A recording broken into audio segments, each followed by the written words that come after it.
Hello everybody, so today we will be talking about the tongue. So the contents for today's video will start off by talking about the function of the tongue, then going into the muscles of the tongue, how the tongue is innervated, the vasculature and lymphatic drainage of the tongue, and then we'll end with the references used for the video and ways you can contact us. So if we start with the basics, the tongue is a muscular structure that's found on the floor of the oral cavity, so in your mouth. It's involved in taste, swallowing, facilitating the movement of food down the esophagus when you chew, and it's also involved in producing speech. The muscles of the tongue can be divided into extrinsic muscles and intrinsic muscles. So the intrinsic muscles originate and attach to other structures that are within the tongue, and they're responsible for changing the shape of the tongue when you're talking and swallowing. Extrinsic muscles originate outside of the tongue, but they attach onto the tongue, and they're responsible for repositioning the tongue. There are a lot of muscles, which we won't go over all of them in this video, but generally all of them are innervated by the 12th cranial nerve, which is also known as the hypoglossal nerve, except one extrinsic muscle, which is known as the palatoglossus, and that's innervated by the vagus nerve.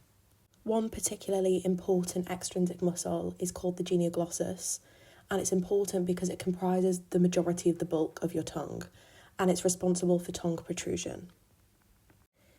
So the innervation of the tongue can seem quite complex, but using this table, hopefully it can be simplified a little bit.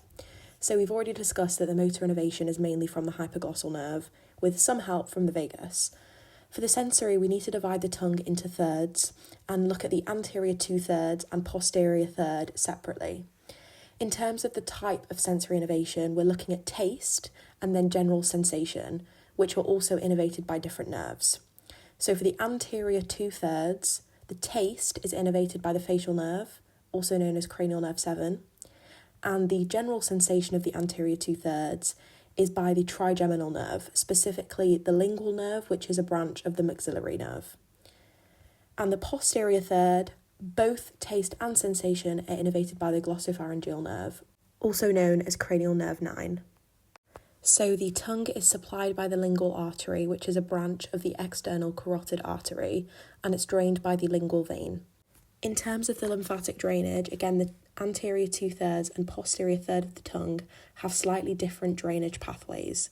So the anterior 2/3 will be drained initially into the submental and submandibular lymph nodes before then draining into the deep cervical lymph nodes, whereas the posterior third directly drains into the deep cervical lymph nodes. So these are the references used for today's video, and these are some ways that you can contact us.